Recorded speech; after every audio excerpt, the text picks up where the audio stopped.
ఈ మధ్య ఆడపిల్లలకి ఇదేసుకోండి, ఇదేసుకోకండి అని చెప్పేటోళ్ళు చాలా ఎక్కువైపోయారు. అయినా వాళ్ళు చెప్తే, వీళ్ళు చెప్తే ఇనాల్సిన అవసరం ఆడపిల్లలకేముంది?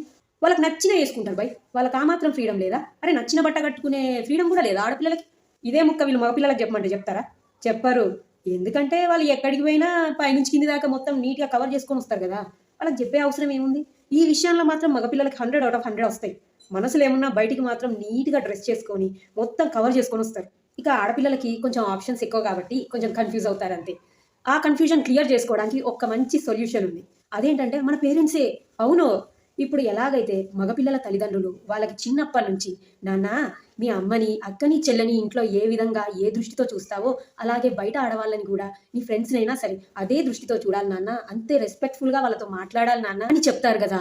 అలాగే ఆడపిల్లల తల్లిదండ్రులు కూడా వాళ్ళ పిల్లలకి నాన్న నువ్వు జీన్స్ యేసుకున్నా, లంగా ఓణి యేసుకున్నా, చూడిదార్ యేసుకున్నా, చీర కట్టుకున్నా, ఏదేసుకున్నా నీ కంఫర్ట్‌తో పాటు నీ శరీర భాగాలు సరిగ్గా కవర్ అవుతున్నాయా లేదా అని చెక్ చేసుకోవాలి.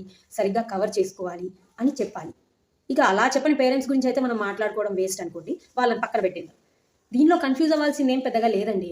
ఇప్పుడు ప్రతి ఒక్కళ్ళకి అది ఆడైనా, మగైనా చిన్నప్పటి నుంచి మన పేరెంట్స్ అయితే మనకు కొన్ని విషయాలు చెప్తూ పెంచుతారు కదా! అయితే మన లోపలున్న ఆత్మారాముడు కొన్ని విషయాల్ని గట్టిగా పట్టేస్తాడు. ఆత్మారాముడు అంటే ఏమో అనుకోకండి మళ్ళీ. మన కాన్షియస్, మన సిక్స్త్ సెన్స్ అదే మన ఆత్మారాముడు. మనకు చిన్నప్పటి నుంచి మన పేరెంట్స్ గాని, మన గురువులు గాని చెప్పిన మంచి విషయాలు ఏదైతే ఉన్నాయో అవన్నిటిని ఆత్మారాముడు గట్టిగా పట్టేస్తాడు. మనం ఏదైనా మిస్టేక్ చేయబోతున్నాము, మనం ఏదైనా తప్పు చేయబోతున్నాం అన్నప్పుడు మన ఆత్మారాముడు మనల్ని అలర్ట్ చేస్తాడు. ఫర్ ఎగ్జాంపుల్ ఇప్పుడు ఒక అబ్బాయి రోడ్ మీద వెళ్తున్నాడు. అటుగా వెళ్తున్న ఇంకో అమ్మాయిని చూసి తప్పుగా ఆలోచించాడు. అప్పుడు లోపలున్న ఆత్మారాముడు ఏమంటాడు? "ఒరేయ్! ఇది తప్పురా! ఇలా చేయకూడదు" అని చెప్తాడు. అది విన్న మనోడు "అరే! ఛీ! నేనేంటి ఇలా చేస్తున్నాను? తప్పు తప్పు" అనుకోని తన దారిన తను పోతాడు. ఆ ఆలోచనని పక్కన పెట్టేసి. సో, దాని అర్థం ఏంటంటే చిన్నప్పుడు వాళ్ళ అమ్మా నాన్న గాని, ఒక మంచి గురువు గాని చెప్పిన విషయాన్ని ఆత్మారాముడు పట్టేసుకొని ఇప్పుడు మనల్ని అలర్ట్ చేస్తున్నాడు అని అర్థం. అలాగే అమ్మాయిలకు గూడా ఇప్పుడు ఒక షాపింగ్ మాల్‌కెళ్ళినప్పుడు ఒక డ్రెస్ నచ్చింది. అది ట్రై చేశారు. ట్రై చేసినప్పుడు లోపల నుంచి ఆత్మారాముడు అంటాడు, "ఇది మరీ పల్చగా ఉంది.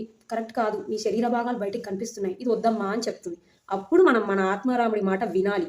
వినకుండా అదేదో సినిమాలో ఆవిడ గారేశారు. నేను గూడా యేసుకుంటాను అంటే మన వాల్యూస్‌ని తీసుకెళ్ళి మురికి కాలువలో కలిపేసినట్టు గుర్తుపెట్టుకోండి. మీరే ఆలోచించండి. మనిషికి, జంతువుకి ఎక్కడ తేడా మొదలైంది? ఆలోచనతో. మన శరీర భాగాల్ని కవర్ చేసుకోవాలి అన్న ఆలోచనతోనే మనిషికి, జంతువుకి మధ్యలో తేడా మొదలైంది. ఆ తేడానే మీరు పక్కన పెట్టేస్తే ఇంక మనిషికి, జంతువుకి ఏంటి తేడా అసలు? చెప్పండి.